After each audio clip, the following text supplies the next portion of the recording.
शिमला को हिमाचल प्रदेश का हार्ट कहा जाता है क्योंकि यहीं से पहाड़ों की खूबसूरती की शुरुआत होती है। सांगला, चिटकुल, कल्पा और स्पीति जैसे खूबसूरत गांव की जर्नी भी यहीं से स्टार्ट होती है। मैंने पहले ही चिटकुल और कल्पा ट्रिप का एक्सपीरियंस और बेसिक इन्फॉर्मेशन आप लोगों के साथ शेयर किया है और इस शिमला ट्रिप का वीडियो मैंने डब करके हिंदी में रीअपलोड किया है ताकि आप लोग इजीली शिमला, चिटकुल, कल्पा तीनों जगह को एक साथ कनेक्ट करके ट्रैवल का प्लान बना सके। तो चलिए शुरू करते हैं मेरा शिमला ट्रिप का एक्सपीरियंस और साथ ही साथ मैं बाकी इन्फॉर्मेशन भी आपके साथ शेयर करता रहूँगा। बाकी सब इम्पॉर्टेंट डिटेल्स के लिए डिस्क्रिप्शन बॉक्स चेक करें। मेरी जर्नी स्टार्ट हुई न्यू दिल्ली रेलवे स्टेशन से और मैं सुबह लगभग 4 बजे कलका पहुंच गया। मेरा प्लान था शिमला टॉय ट्रेन से जाने का जो 7 बजे मॉर्निंग में शेड्यूल्ड थी और ये रहा कलका रेलवे स्टेशन। सुबह सुबह बहुत खूबसूरत और पीसफुल एम्बियंस था। मैंने अपने सीट्स ईवी कोच में बुक किए थे IRCTC ऐप के थ्रू। मैंने इस कोच के बारे में काफ़ी अच्छे रिव्यूज सुने थे और देखा था ईवी में ग्लास रूफ्स होते हैं जो एक बड़ी रीज़न था कि मैंने ये कोच चूज़ किया। लेकिन जब मैं ट्रेन में चढ़ा तब देखा कि कोच बहुत पुराने थे और हमारा कंपार्टमेंट भी काफ़ी गंदा था। छत के विंडोज पूरे गंदे और धूल से भरे हुए थे, इसलिए हम क्लियरली व्यू देख ही नहीं पा रहे थे।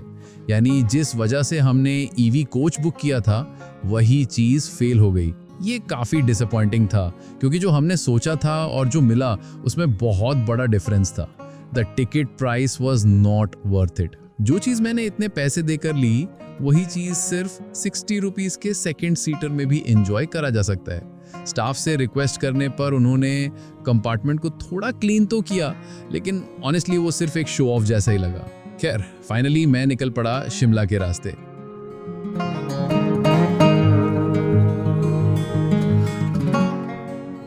टॉय ट्रेन का सीनरी सच में बहुत दमदार था। कभी ट्रेन के दोनों तरफ घना फॉग छा जाता, कभी हम पेड़ों के बीच से निकल रहे होते और कभी ट्रेन बिल्कुल मेन रोड के पैरेलल चल रही होती।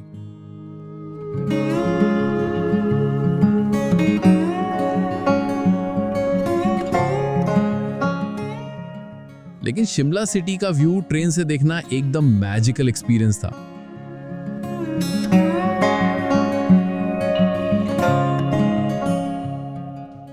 और ये रहा शिमला रेलवे स्टेशन। करीब 4 घंटे के बाद फाइनली मैं शिमला पहुंचा।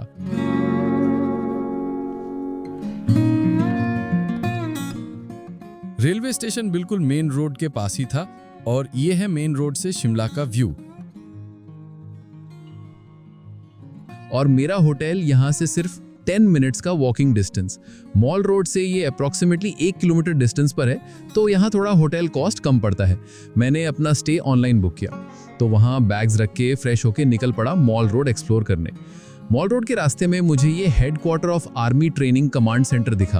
पूरा एरिया बहुत ही ऑर्गेनाइज्ड लग रहा था, शायद मिलिट्री के कंट्रोल में होने की वजह से। और सबसे खास बात यह है कि ये एक पेडेस्ट्रियन ओनली रोड है, यहाँ किसी भी तरह के व्हीकल्स अलाउड नहीं है।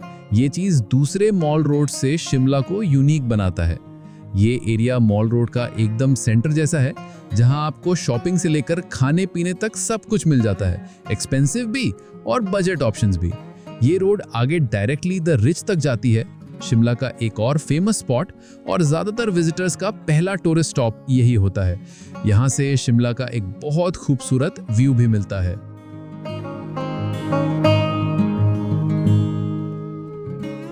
और ये रहा द रिज।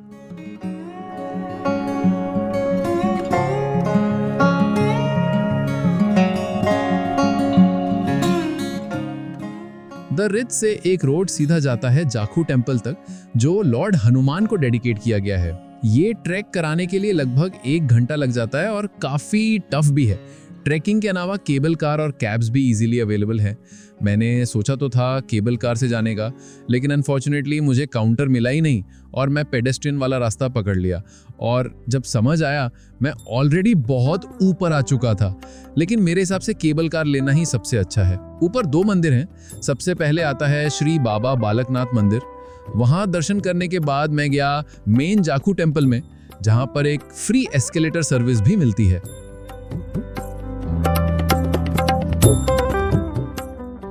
एस्केलेटर के आसपास की वॉल्स पे रामायण के डिफरेंट स्टोरीज का बहुत ही सुंदर पेंटिंग्स बनी हुई थी।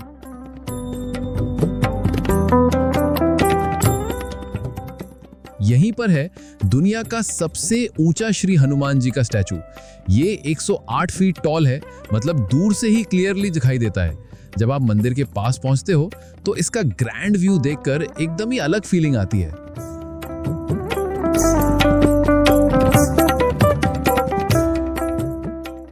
अब थोड़ा सा जाकू मंदिर की माइथोलॉजिकल हिस्ट्री शेयर करता हूँ, जो सीधा रामायण से जुड़ी हुई है।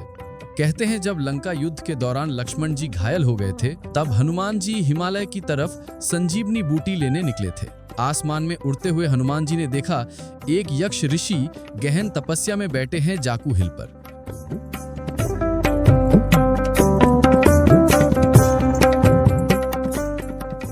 ऋषि से जानकारी लेने के बाद हनुमान जी वापस आने का वादा करके चले गए, लेकिन लौट नहीं पाए।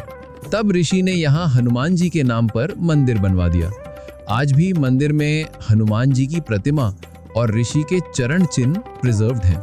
शाम मैंने मंदिर में बिताई और फिर वापस लौट आया रिज पर। रास्ते में एक कमाल का सीन देखने को मिला। फॉग ने लाइट्स के साथ मिलकर एकदम सिनेमैटिक इफेक्ट क्रिएट कर दिया था।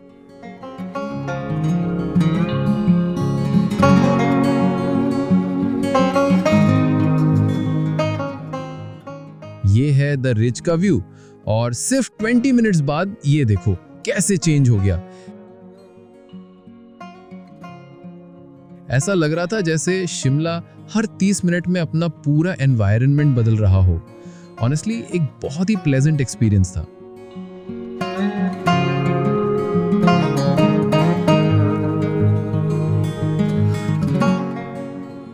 शिमला के मॉल रोड और द रिज की आर्किटेक्चर बाकी हिल स्टेशन से काफी अलग और बहुत ही खूबसूरत है।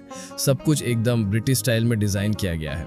नैरो स्ट्रीट्स पर चलना ऐसा फील कराता है जैसे किसी ब्रिटिश विलेज की गलियों में घूम रहे हो। इसी के साथ मेरा पहला दिन खत्म हुआ। मेरा सेकेंड डे की शुरुआत हुई कुफरी ट्रिप के साथ। शिमला से लगभग 30 से 40 मिनट दूर एक छोटा हिल स्टेशन है कुफरी। मैंने कैब हायर किया है जिसका खर्चा आना जाना मिला के आया अराउंड 1500 रुपीज।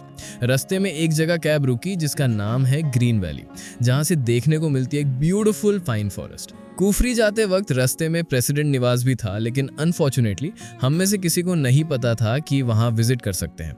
आने के बाद जब पता चला तब पिक्चर्स देखकर काफी अफसोस हुआ, क्योंकि ये 15 एकर्स में फैला हुआ एक बहुत ही ब्यूटीफुल सा हाउस है विद कॉलोनियल आर्किटेक्चर। कुफरी पहुंचकर मैंने ब्रेकफास्ट किया और डिसाइड किया कुछ एडवेंचर एक्टिविटीज करूंगा।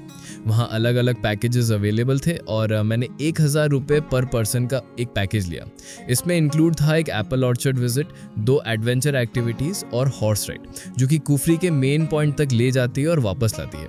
वैसे सिर्फ हॉर्स राइड ही 500 रुपीज़ की मिलती है और वर्थ इट है, क्योंकि रोड कंडीशंस बहुत ख़राब है। साथ ही हर इंसान को 50 रुपीज़ अलग से फॉरेस्ट ऑफिसर्स को देना पड़ता है एज अ विजिटर पास।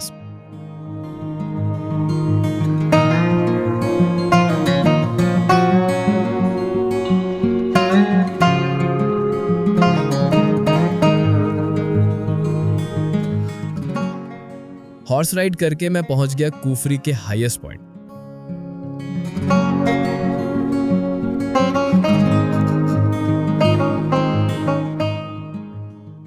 वहां मैंने यैक और एंगोरा रैबिट्स देखे, बहुत ही प्यारे थे और विजिटर्स उनके साथ फोटोज भी क्लिक कर रहे थे।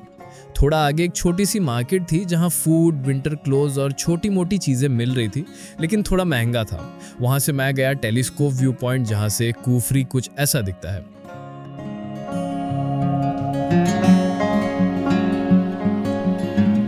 और फिर मैं गया नाग टेम्पल, जो मार्केट के पास ही है। वहाँ थोड़ा घूम के मंदिर दर्शन किया और फिर एप्पल ऑर्चर्ड गया, क्योंकि एप्पल सीजन था। सब ट्रीज पर नेट्स लगे हुए थे। देखकर लगा कि अंदर जाने की जरूरत ही नहीं है, बाहर से अच्छा व्यू मिल रहा था, इसलिए 200 INR एंट्री वेस्ट करने का कोई सेंस नहीं था। फिर मैंने एडवेंचर राइड्स की, जैसे जिप लाइनिंग और फ्री फॉल। वैसे जिप लाइनिंग पॉइंट तक पहुंचना खुद एक एक्सपीरियंस था, क्योंकि सराउंडिंग्स काफ़ी ब्यूटीफुल थी।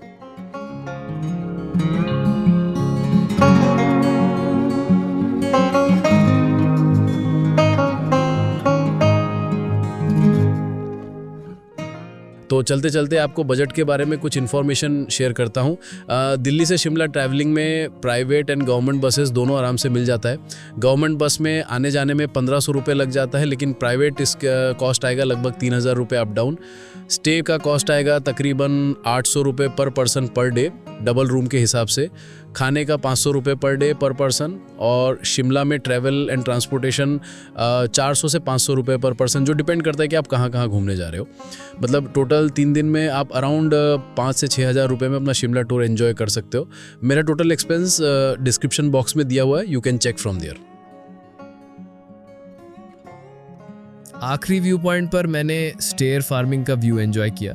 उसके बाद क्योंकि पैकेज टिकट में इंक्लूड था तो मैंने थोड़ा टाइम एप्पल गार्डन में स्पेंड किया और शाम तक एप्पल गार्डन घूमकर मैं वापस कुफरी आया और फिर शिमला वापस आया। रोड और राइड दोनों एंजॉय करने लायक थे।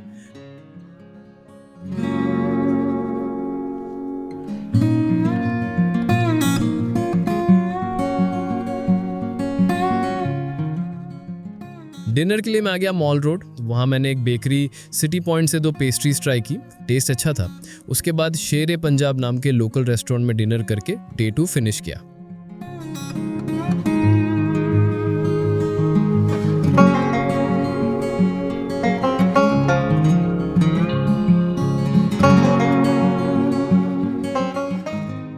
लास्ट दिन की सुबह मैं जल्दी उठ गया।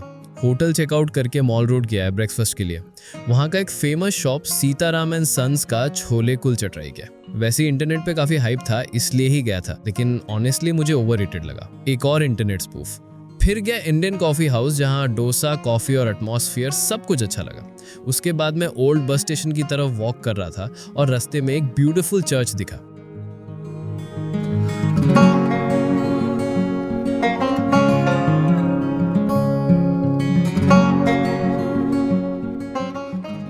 फिर एक लोकल मार्केट मिला जो बस स्टॉप के पास ही था। एक्चुअली रोड उसके बीच में से ही था। तीसरे दिन का मेरा पहला डेस्टिनेशन था तारा देवी टेम्पल। शिमला से कोई डायरेक्ट बस नहीं मिलता वहाँ तक, इसलिए एक नेबरिंग विलेज शोगी तक बस ली। फिर वहाँ से तारा देवी के लिए जो बस आता है उसके लिए वेट करना पड़ा 30 to 40 मिनट्स। ध्यान रहे कि यहाँ कोई स्पेसिफिक शेड्यूल बसेस मेंटेन नहीं करते और यहाँ शाम के बाद बसेस नहीं मिलती। लास्ट बस वहाँ जाने का 2 से 3 PM के बीच होती है एंड वापस आने का 4 बजे। और शोगी आते आते ऑलमोस्ट शाम हो जाता है। मंदिर के चारों तरफ बादल छाए हुए थे और पूरा माहौल बहुत शांत था। अगर मौसम क्लियर होता तो यहाँ से एक बढ़िया सा व्यू देखने को मिल जाता पूरे शिमला सिटी का। ये है तारा देवी मंदिर का एंट्रेंस। समुद्र तल से लगभग 7200 फीट की ऊंचाई पर स्थित है और इसे सेन वंश के राजाओं ने 1766 AD के आसपास बनवाया था। इसका हिस्ट्री जानने के लिए मैंने गूगल किया और वहां से पता चला कि इसका एक पौराणिक स्टोरी है। राजा को देवी तारा ने ड्रीम में दर्शन दिए थे और उनसे बोला एक मंदिर बनवाओ ताकि वो लोगों को ब्लेस कर सके। तब से किंग्स और पिलग्रिम्स यहाँ प्रेयर्स और डिवोशन के साथ आते रहे। अभी रिसेंटली मंदिर का रेनोवेशन हुआ है और उसकी यूनिक पहाड़ी स्टाइल को रिवाइव किया गया है। यहाँ के वाइब्स एकदम डिवाइन है। चलिए अब थोड़ा मंदिर के आसपास घूमते हैं।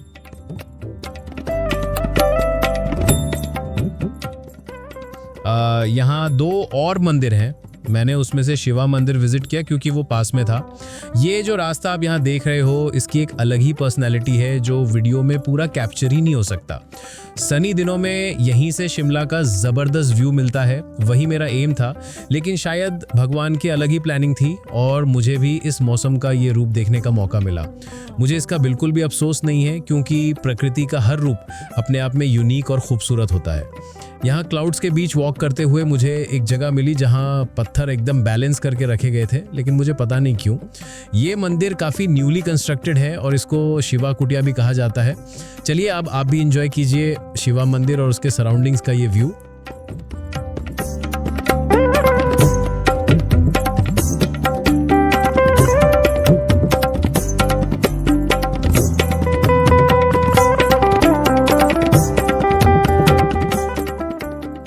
इसके बाद मैं वापस वही बस पकड़कर शोघी आ गया।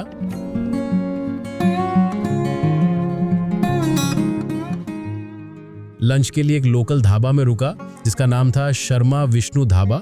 खाना सिंपल वेजिटेरियन था लेकिन टेस्ट और क्वालिटी दोनों ही काफ़ी अच्छी लगी। सबसे बड़ी बात ये थी कि प्राइस भी रीजनेबल था। और बिल्कुल इस ढाबा के सामने ही एक छोटी सी ब्रिज थी जहां खड़े होकर मैंने ये beautiful view of Shimla enjoy किया।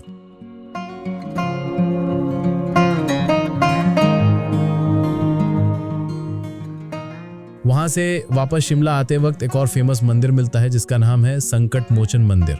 मंदिर तक पहुँचने के लिए मेन रोड से थोड़ा नीचे वॉक करना पड़ता है।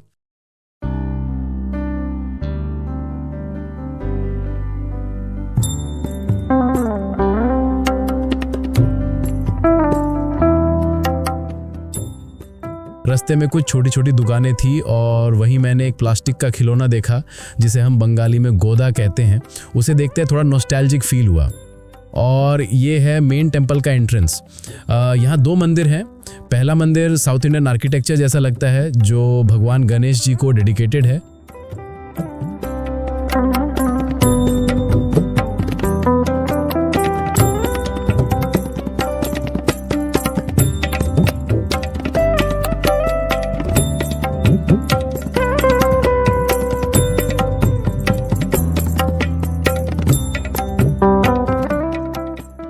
और ये मंदिर लॉर्ड राम को समर्पित है। ये जो मेन मंदिर है वो 1950 में नीम करोली बाबा द्वारा स्थापित किया गया था। इसके बैकयार्ड से व्यू स्पेक्टेकुलर था।